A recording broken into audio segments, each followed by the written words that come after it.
रविवार कोई अवकाश में घर पे नहीं रहा। पिछले 10 साल की बात बता रहा हूं, ये जो साथी ये जानते हैं, ये यूं नहीं आ गया है। पिछले 10 साल का संघर्ष है कि आज आप हाथ उठाने में देरी नहीं कर रहे हैं। और यही बात सबसे कमाल की है, जब लोगों को विश्वास हो जाए कि पेंशन बहाल हो सकती है तो उसको कोई रोक नहीं सकता। हमारा बिलीफ मजबूत होना चाहिए ना, विश्वास मजबूत होना चाहिए। उस दौर में तो लोग तमाम संगठनों के तमाम साथी ये जानते हैं, हर संगठनों के मांग पत्र में जानते हैं सबसे नीचे हुआ करता था।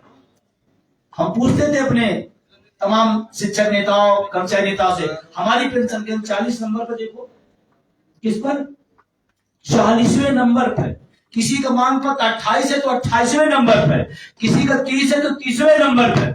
हमने लोगों से कहा थोड़ा विश्वास करना, थोड़ा आप साथ देना। ये जो सबसे लास्ट में है, एक दिन इसी हिंदुस्तान में हर संगठन के पहले नंबर पे आएगा। आया नहीं आया? आया नहीं आया? आया। और आज तो मैं आपसे कह रहा हूं, वही संगठन कुछ चला रहा हो, बिना पुरानी पेंशन का नाम लियो संगठन नहीं चला सकता। ये दौर आया। इतना ही नहीं, एक बात और हमने कही जो हमारे पुराने साथी जानते हैं। हमने कहा थोड़ा और एनएमओपीएस का साथ देना, हमारे सहयोगी संगठनों साथ देना, थोड़ी और हिम्मत देना, थोड़ी और ताकत देना। ये बात मैंने 18 के अंदर कही थी। और हमने कहा थोड़ा और दाना, थोड़ी ताकत देना, हिम्मत देना। क्या होगा? इस देश का राजनेता और राजनीतिक दल चिल्ला चिल्ला के कहेंगे मेरी सरकार लाओ पुरानी पेंशन।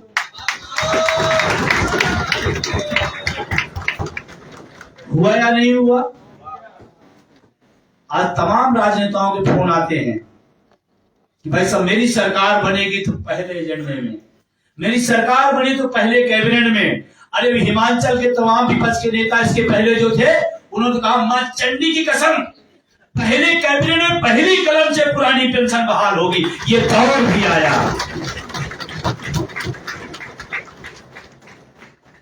आज तमाम राजनीतिक दल एक को छोड़कर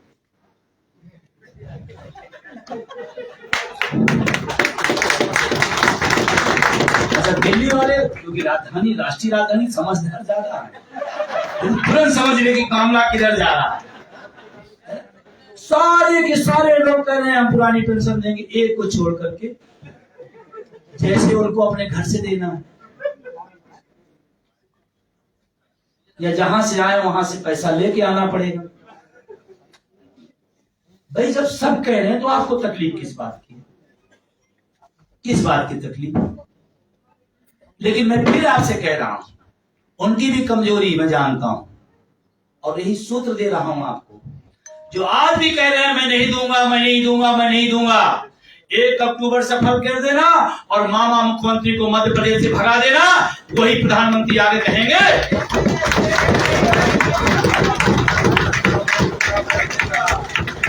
क्योंकि मैं सब सूत्र जान गया हूं। पिछले 10 साल से इस आंदोलन लड़ते हुए ये सरकार धरना प्रदर्शन से नहीं डरती है।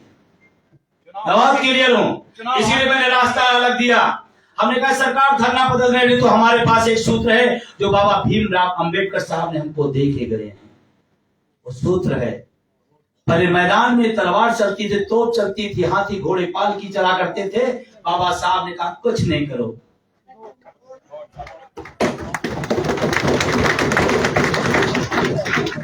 वोट की चोट मारो। जो नहीं सुनना चाहता है वो भी सुनेगा। मैं इस बात पर बिल्कुल विश्वास रखता हूं। इसीलिए एनएमओपीएस ने, क्योंकि ये बात मैं तब इसलिए कह रहा हूं कि आप इस मंजिल तक पहुंचेंगे कैसे, उसका एकमात्र रास्ता आज के दौर में vote for OPS. Vote for OPS. अगर आपका कलेजा कह सकता है कि जो बुढ़ापे की लाठी को तोड़ेगा हम उसे वोट की चोट मारेंगे कि पेंशन बहाल होने से कोई रोक नहीं सकता। लेकिन तमाम हमारे राजनीतिक विचारधारा से लोग जुड़े हुए इस बात को तकलीफ होने लगती है। नहीं, मैं तो विचारधारा से जुड़ा हुआ हूं, मैं तो फला पार्टी से जुड़ा हुआ हूं, मैं कैसे कह सकता हूं? आप दीदी भी तो सवाल मैं करता हूं आपसे, आपके पेट पर कोई चोट मारे, 1 बार नहीं, 2 बार नहीं, 10 बार, आप बुद्धिजीवी आप क्या करोगे? बताओ आप, जो बार बार आपके पेट पे लात मार रहा है, चोट मार रहा है, आप क्या करोगे? गुलाब का फूल दोगे? क्या करोगे आप अगर आप बुद्धिजीवी हो? और विचारधारा की बात मैं आपसे कहना चाहता हूं, कुछ नहीं है। जिस विचारधारा की बात करते हैं, अभी टिकट न मिले, दूसरे 2 मिनट लगे, आप तो अपना भविष्य बुढ़ापा बर्बाद किए बैठे हो, वो टिकट बदलने को तैयार बैठा हुआ है और हम विचारधारा लिए बैठे हो। तो क्या आप तैयार हैं वोट फॉर ओपीएस के लिए? दिल से? जिनके हाथ नहीं उठे उनको क्या माने?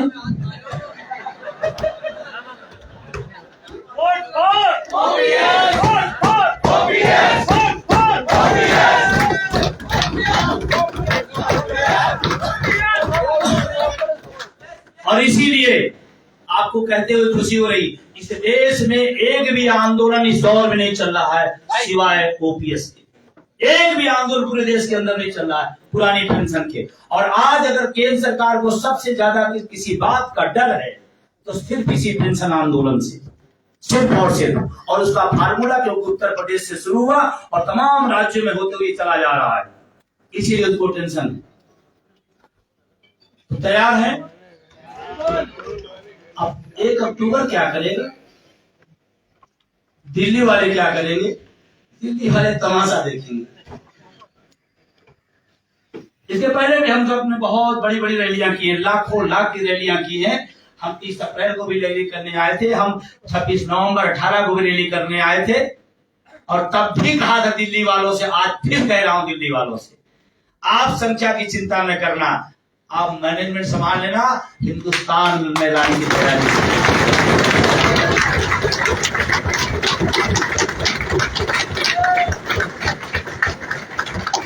क्या उसके लिए तैयार है? आज आपको तय करना पड़ा, अपना नाम लिखा के जाना है अरविंद जी के पास। ये जो जिम्मेदारी आप हमें देना चाहे, नंबर नोट करें, आप उसे दें, ये तय करना पड़ेगा। भीड़ की चिंता न करिएगा दिल्ली वालों। हरियाणा बगल में है, 80,000 पंचकुला लेके आए थे, तो कहेंगे इस बार 1 लाख पार। अकेले हरियाणा छोटा सा राज्य है।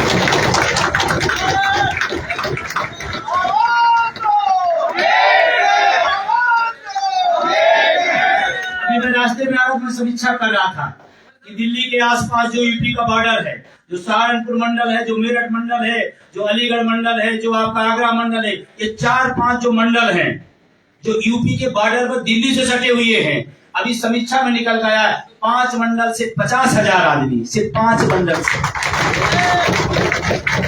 यूपी के अंदर 18 मंडल है, अंदाजा लगा लेना। आप संभाल लो दिल्ली वालों, इतने काफी, संभाल लेना बस। और ये बात जब मैं उस समय भी कहा था तो लोग विश्वास नहीं किए थे, और जो रेला दोनों ने देखा होगा, उस रामलीला में तो रुक जाते तो दिल्ली ठहर जाती। हुआ क्या था, उस गेट से 50,000 आदमी, 10,000 आदमी, 20,000 आदमी आ रहा है, तो 30,000 आदमी बाहर जा रहा है, तब ये रेला था।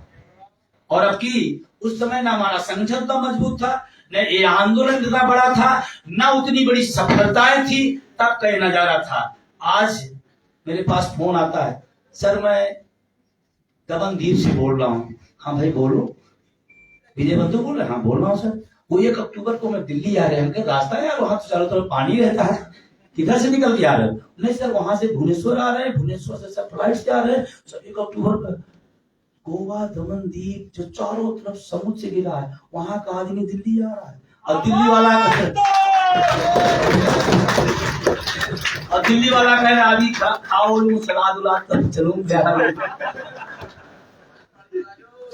सिक्किम जिसकी भी चर्चा हुई, बहुत छोटा सा राज्य है, भारत के बिल्कुल बहुत सुदूर है। वहां हमारी एनएमओपीएस की एकमात्र महिला प्रदेश अध्यक्ष है, प्रेमा भूटिया, अकेले। उसने कहा सर सिक्किम सर के कितने लोग आएंगे? तो मैं अंदाजे में था कि 100-150 कहेगी। भाई सिक्किम छोटा सा राज्य है, पूरा 30,000 कर्मचारी है, मात्र 30,000। तो हमने कहा 100-150 कहेंगे, फिर दूरी भी बहुत है। तो कह रही सर 1,000 तो हमारा तय हो गया, बाकी और जो बढ़ेंगे। अरे दिल्ली वालों, सिक्किम को देखो, और अगर दिल्ली के कर्मचारियों की बात करूं मैं, कितनी बड़ी संख्या है दिल्ली में? हाँ, 1 लाख से ऊपर। और यहाँ कितने हैं? लेकिन मैं आपसे कह रहा हूं कि पूरा देश आ रहा है। ये तो मैं चंद लाइनें आपको गिनाई। रेलवे मैं धन्यवाद देना चाहता हूं NMOPS को। एक ऐसा प्लेटफॉर्म जहां सारे लोग एक साथ खड़े हो गए। ये कहते थे पहले मैं राज्य का कर्मचारी हूँ, कहता मैं स्टेट का कर्मचारी हूँ, कहता मैं प्राइमरी का हूँ, मैं यूनिवर्सिटी का हूँ। NMOPS को धन्यवाद दीजिए कि सारे लोग एक साथ खड़े हो गए। ये बहुत बड़ी ताकत है।